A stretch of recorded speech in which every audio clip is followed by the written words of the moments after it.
प्रिय विद्यार्थियों, class 12 commerce subject business economics chapter number 3 demand and elasticity of demand, मांग एवं मांग की लोच पार्ट 2 के लिए डिजिलेसन्स ऑफ नवांकुर के प्रोग्राम में आप सभी का एक बार फिर स्वागत है। तो आज का टॉपिक है मांग का नियम, अर्थ, आशय और इसके अन्य प्रश्न हैं। तो देखिए स्क्रीन पर कुछ शब्द प्रस्तुत किए हैं। इन शब्दों के माध्यम से हम इनके उत्तर तैयार करने जा रहे हैं। जैसे लिखा है विपरीत, अर्थात किसी वस्तु की कीमत और उसकी मांग में विपरीत संबंध होता है और यह गुणात्मक कथन है, ना कि परिमाणात्मक, तथा यह परिवर्तन की दिशा बताता है, परिवर्तन की मात्रा नहीं। इसी प्रकार से मान्यता के लिए भी आय, कीमत, रीति रिवाज आदि शब्द प्रस्तुत किए हैं। इनको हम विस्तार से पढ़ेंगे। तो चलिए प्रारंभ करते हैं। सबसे पहले आखिर मांग का नियम क्या है, ठीक है। तो देखिए, मांग का नियम वस्तु की कीमत और मांगी गई मात्रा के बीच विपरीत संबंध को बताता है। अर्थात सरल शब्दों में हम कह सकते हैं कि वस्तु की कीमत में कमी हो जाने पर उस वस्तु की मांग में वृद्धि हो जाती है, जबकि वस्तु की कीमत में वृद्धि होने पर उसकी मांग में कमी हो जाती है। अन्य बातें स्थिर रहने पर यह नियम लागू होता है और यह गुणात्मक कथन है। यह कमी या वृद्धि को बताता है, ना कि परिमाण को बताता है। इस प्रकार से यह केवल परिवर्तन की दिशा व्यक्त करेगा, परिवर्तन की मात्रा को व्यक्त नहीं करता है, ठीक है। फिर देखते हैं हम मांग के नियम की मान्यताएं। मांग के नियम की मान्यताओं के लिए सबसे पहले उपभोक्ता की आय। उपभोक्ता की आय में किसी विशेष प्रकार का परिवर्तन नहीं होना चाहिए। फिर लिखा है कीमत, अर्थात अन्य संबंधित वस्तुओं की कीमत में भी कोई परिवर्तन नहीं होना चाहिए, तभी मांग का नियम माना जाएगा, लागू होगा। और फिर लिखा है रुचि, पसंद, रीति रिवाज आदि में भी किसी प्रकार का परिवर्तन नहीं होना चाहिए। फिर स्थानापन्न वस्तुएं, अर्थात वस्तु की स्थानापन्न वस्तुएं भी उपलब्ध नहीं होना चाहिए। फिर लिखा है वस्तुएं किस प्रकार की होना चाहिए, प्रतिष्ठा मूलक होना चाहिए। तो ये मांग के नियम की मान्यताएं और मांग के नियम का अर्थ है। अब देखते हैं हम इसको टेक्स्ट के रूप में। मांग के नियम का अर्थ, व्याख्या और सहित। देखिए, आप मांग के नियम का अर्थ वैसा का वैसा है। कुछ प्रमुख शब्द होते हैं, उनके माध्यम से हमको अपनी भाषा में और किताब की भाषा में बोलना होता है, समझना होता है। इसी के साथ साथ प्रोफेसर मार्शल ने भी मांग के नियम को बताया है। प्रोफेसर सैमुअल्सन ने भी अपने शब्दों में मांग के नियम को व्यक्त किया है। और हम मांग तालिका तथा मांग के लिए वक्र के माध्यम से, चित्र के माध्यम से भी स्पष्ट कर सकते हैं। और तो देखिए, इसमें जो व्याख्या दी है वो तो आपको अच्छी तरह से समझ में आई होगी। अब मैं टेबल को और चित्र को समझाने का प्रयास करता हूँ। तो देखिए, मांग तालिका में प्रति इकाई कीमत दी है रुपये में और मांग दी है इकाइयों में। अब ये कैसे विपरीत संबंध आपको स्पष्ट दिखाई देगा कि प्रति इकाई जो कीमत है 1 रुपया यदि होती है तो मांग की इकाइयाँ कितनी मांगी जाती हैं, 5। और यदि कीमत बढ़ती जाती है, 2 हो जाती है, तो मांग की इकाइयाँ कितनी हो जाती हैं, 4 घट जाती हैं। फिर वस्तु की कीमत जो है 3 हो जाती है तो मांगी गई इकाइयाँ 3 हो जाती हैं। फिर वस्तु की कीमत और बढ़ जाती है तो मांग की इकाइयाँ क्या हो जाती हैं, घट जाती हैं। और यदि वस्तु की कीमत बढ़कर 5 हो जाती है तो मांगी गई इकाइयों की संख्या घटकर कितनी, 1 हो जाती। इस तालिका के माध्यम से भी आप स्पष्ट रूप से समझ गए होंगे कि वस्तु की कीमत और उसकी मांगी गई मात्रा के बीच विपरीत संबंध होता है। फिर इसके साथ साथ आप चित्र देखते हैं। चित्र में एक स्थित या पूर्व निर्धारित स्थिति क्या थी, वस्तु की कीमत P है जो y अक्ष पर है और वस्तु की मात्रा x अक्ष पर है। आप देखिए, वस्तु की कीमत P होने पर वस्तु की मात्रा कितनी है, मांगी जाने वाली Q है। और फिर यदि वस्तु की कीमत बढ़कर P1 हो जाती है तो मांग घटकर कितनी हो जाएगी, Q1 हो जाएगी। और यदि वस्तु की कीमत पुनः घटकर P2 हो जाती है तो मांग बढ़कर भी Q2 हो जाती है। इस प्रकार से चित्र के माध्यम से भी यह परिवर्तन बताया गया है कि कीमत बढ़ने पर मांग घट जाती है और कीमत घटने पर मांग बढ़ जाती है, ठीक है। अब देखिए आप, चित्र के लिए समझने के बाद हम मांग की नियम की मान्यता सीमाएं अपने भाषा में शब्दों में समझ चुके थे, शब्दों के माध्यम से। और स्क्रीन पर जो मान्यताएं दी हैं उनमें से कोई सी 5 मान्यताओं को आप तैयार कर सकते हैं। ठीक है, अब देखते हैं कि मांग वक्र हमेशा नीचे की ओर क्यों झुकता है या मांग का नियम लागू होने के क्या कारण हैं। इसके लिए हम 5 बिंदुओं पर चर्चा करने जा रहे हैं। मांग का नियम लागू होने के 5 कारणों को जानने जा रहे हैं। तो सबसे पहले है कि उपयोगिता ह्रास नियम का लागू होना, अर्थात यह मतलब है कि मांग का नियम जो है सीमांत उपयोगिता नियम पर आधारित है। आप सभी जानते हैं, पहले से हम बात कर चुके हैं। इस नियम के अनुसार क्या होता है, वस्तु के स्टॉक की प्रत्येक अगली वृद्धि के साथ साथ उससे प्राप्त होने वाली सीमांत उपयोगिता क्या होती जाती है, घटती जाती है। इसलिए वस्तु की और अधिक मात्रा केवल कम कीमत पर खरीदी जा सकती है, क्योंकि कीमत के कम होने पर ही उपभोक्ता के लिए कम सीमांत उपयोगिता वाली इकाइयाँ अधिक लाभदायक हो सकती हैं। नंबर 2 लिखा, सीमांत क्रेताओं की संख्या में कम या वृद्धि होना। मैं आपको बता दूं कि आप जानते हैं कुछ वस्तुएं ऐसी होती हैं उनकी कीमत लगभग फिक्स होती है, ज़्यादा परिवर्तन नहीं होता, तो उसके क्रेताओं की संख्या भी लगभग निश्चित होती है, कोई ज़्यादा परिवर्तन नहीं। लेकिन क्या होता है, वस्तु की कीमत में और अधिक यदि वृद्धि हो जाती है तो जो पहले के क्रेता थे वह वस्तु महंगी होने के कारण क्या करेंगे, नहीं खरीदेंगे, अर्थात वस्तु की मांग क्या हो जाएगी, घट जाएगी। और यदि उस वस्तु की मांग बहुत कम हो जाती है तो उस वस्तु को और नए क्रेता भी खरीदना प्रारंभ कर देंगे, जिससे मांग क्या हो जाएगी, बढ़ जाएगी। अब इसी प्रकार से आय प्रभाव भी है।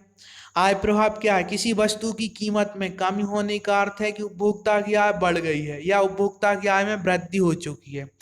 इस प्रकार से कीमत के घटने पर उपभोक्ता को वस्तु की उतनी ही मात्रा खरीदने के लिए अब क्या करना पड़ेगा, कम मुद्रा व्यय करना पड़ेगी। परिणाम स्वरूप उसकी आय में क्या हो जाएगी, वृद्धि हो जाएगी, और वह वृद्धि का कुछ भाग वह उसी वस्तु की और अधिक मात्रा खरीदने पर व्यय कर देगा, जिससे उस वस्तु की मांग और अधिक बढ़ जाएगी।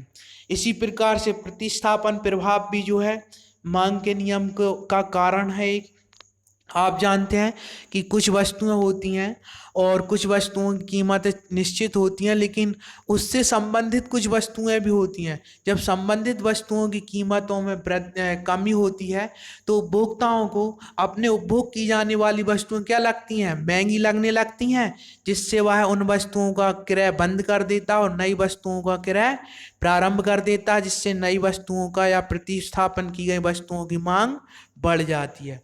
फिर नंबर 5 है वस्तुओं के विभिन्न प्रयोग। वस्तुओं के विभिन्न प्रयोग भी वस्तुओं की मांग को प्रभावित करते हैं, मांग का नियम लागू होने के कारण माने जाते हैं। जब किसी वस्तु की कीमत बढ़ जाती है तो उसका उपयोग जो है महत्वपूर्ण कार्यों के लिए सीमित कर दिया जाता है, अर्थात कम कर दिया जाता है। और यदि किसी वस्तु की कीमत घट जाती है तो उसे विभिन्न उपयोगों में लेना शुरू कर दिया जाता है, प्रारंभ कर दिया जाता है। इस प्रकार से वस्तु की मांग में कमी और वृद्धि प्रारंभ हो जाती है। ठीक है, फिर आप देखिए मांग वक्र लागू होने के कारण स्क्रीन पर आपको बुक से लिए गए प्रिंट के रूप में है। उपयोगिता ह्रास नियम का लागू होना, सीमांत क्रेताओं की संख्या में कमी वृद्धि, आय प्रभाव, प्रतिस्थापन प्रभाव आदि। फिर है अगला प्रश्न है मांग के नियम के अपवाद। आपको मालूम है मांग का नियम तो आपने पहले ही पढ़ चुके हैं। मांग का नियम क्या है, वस्तु की कीमत और मांगी गई मात्रा के बीच विपरीत संबंध को व्यक्त करता है, अर्थात वस्तु की कीमत घट जाती है तो मांग बढ़ जाएगी, और यदि वस्तु की कीमत बढ़ जाती है तो मांग घट जाती है, विपरीत संबंध है। तो वो नियम है, लेकिन मांग के नियम के अपवाद क्या हैं कि ये नियम के विरुद्ध है, नियम के विपरीत है। कहने का मतलब ये है कि यहाँ यदि वस्तु की कीमत घट जाती है तो मांग भी घट जाएगी, और यदि वस्तुओं की कीमत बढ़ती है तो मांग भी बढ़ जाएगी। ये कुछ अपवाद हैं, कुछ बिंदु हैं, यहाँ पर मांग का नियम लागू नहीं होता। तो चलिए स्टार्ट करते हैं। गिफिन वस्तुएं, गिफिन वस्तुएं वे होती हैं आप जानते हैं जो उपभोक्ता को बहुत ही घटिया लगती हैं और उपभोक्ता मजबूरी के कारण उन वस्तुओं को खरीद रहा होता है।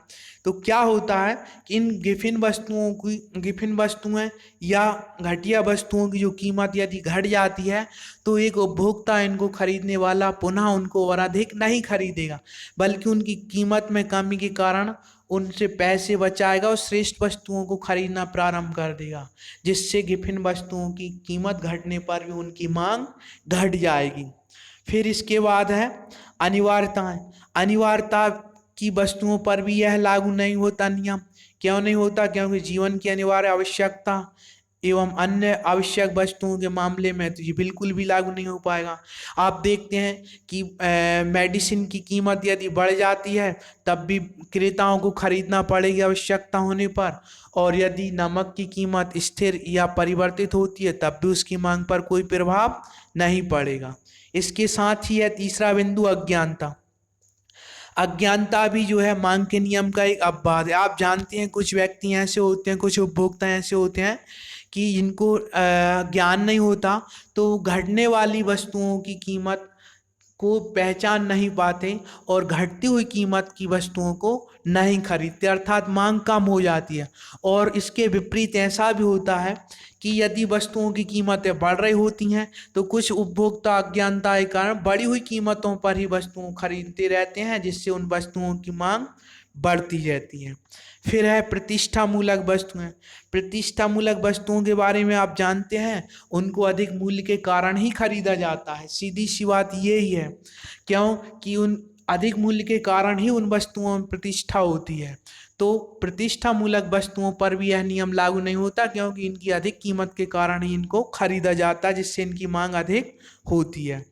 फिर है फैशन में परिवर्तन। फैशन में परिवर्तन भी मांग के नियम का एक अपवाद है। आप जानते हैं कि यदि फैशन में परिवर्तन होता है और यदि वस्तुओं की कीमत महंगी होती है, वस्तुओं की कीमत बढ़ती है, तब भी व्यक्ति फैशन के कारण वस्तुओं को खरीदते हैं और उनकी मांग कीमत में वृद्धि के साथ ही बढ़ती रहती है। फिर है मूल्यों की प्रवृत्ति। मूल्यों की प्रवृत्ति के बारे में बोल दूं आपको कि यदि हम देखें कि सोने चांदी की कीमत जो है भविष्य में बढ़ने वाली है और वर्तमान में भी बढ़ रही है, तो क्या होता है, बढ़ी हुई कीमत पर ही उपभोक्ता उसको खरीदता रहता है, क्योंकि उपभोक्ता को लगता है भविष्य में इसकी कीमतें और अधिक बढ़ जाएंगी। अर्थात कीमत बढ़ने की प्रवृत्ति होने पर भी उपभोक्ता उस वस्तु की मांग अधिक करते रहते हैं। और कभी कभी ये होता है कि कुछ वस्तुओं की कीमतें घट रही होती हैं, तो उपभोक्ताओं को लगता है कीमतें और घटेंगी और कम होंगी। इस चक्कर में क्या करता है, वह वर्तमान में कम खरीदता है वस्तुओं को, मांग कम करता है और मांग कीमत कम होने पर भी घट जाती है। ठीक है, ये मांग के नियम के अपवाद थे। अब देखिए टेस्ट के रूप में ही मांग के नियम के अपवादों को टेक्स्ट में प्रस्तुत किया गया है। गिफिन वस्तुएं, अनिवार्य वस्तुएं, अज्ञानता, मूल्यों की प्रवृत्ति। इसमें से कोई से भी आप 5 बिंदु कर सकते हैं। अगला है मांग में विस्तार और संकुचन। अब मांग में विस्तार और संकुचन क्या है?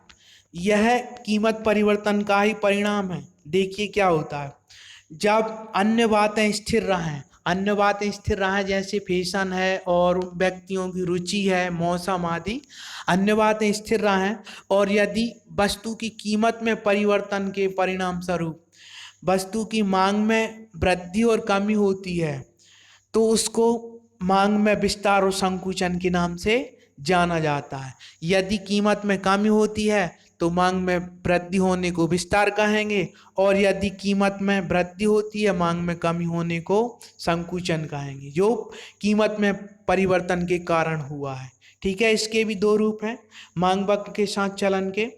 अब देखिए मांग में विस्तार, इसमें लिखा हुआ स्क्रीन पर आप देख रहे हैं, अन्य बातें स्थिर रहने पर कीमत में परिवर्तन अर्थात कमी हो जाती है, जिससे मांग में क्या हो जाती है, वृद्धि, जिसको विस्तार कहेंगे। और दूसरा लिखा है मांग में संकुचन, वही फिर अन्य बातें स्थिर रहने पर यदि वस्तु की कीमत में वृद्धि होने से उसकी मांग घट जाती है तो उसको क्या कहेंगे, संकुचन कहेंगे मांग में। ठीक है, ये स्क्रीन पर आपको संक्षिप्त में दिखाया है, जिससे आप अपना प्रश्न के उत्तर तैयार कर सकते हैं। और टेस्ट के रूप में भी आपको स्क्रीन पर दिखाया गया है पुस्तक से प्रिंट लेकर। और हम मांग में विस्तार को तालिका के माध्यम से और चित्र के माध्यम से भी स्पष्ट कर सकते हैं मांग के नियम के अनुसार ही। देखिए आप, तालिका दी है, एक्स वस्तु की कीमत प्रति इकाई में दी है और एक्स वस्तु की मांग दी है इकाई में। अब देखिए आप, वस्तु की कीमत 10 रुपया से घटकर कितनी हो जाती है, 2 रुपया हो जाती है, अर्थात कीमत घट जाती है, जिसके परिणाम स्वरूप उस वस्तु की मांग क्या हो जाती है, बढ़ जाती है। अर्थात इसमें क्या हो गया, 2 वस्तुएं थी पहले खरीदने के लिए, अब कितनी खरीदी गई हैं, 10, अर्थात क्या हो गया जी, विस्तार हो गया। कुल मिला के मांग कीमत में कमी से मांगी गई मात्रा में जो वृद्धि होती है उसको क्या कहें, विस्तार कहें। और चित्र के माध्यम से भी आप देखिए, चित्र में एरो का चिन्ह दिया गया है, 2 एरो के चिन्ह हैं और एक बाय अक्ष पर वस्तु की कीमत है, टेबल के लिए स्पष्ट रूप से बताया गया है, और एक्स अक्ष पर वस्तु की मात्रा है। देखिए, कीमत 10 रुपया से घटती है, 2 रुपया पर पहुंचती है, तीर का निशान भी उसी दिशा में लगा हुआ है।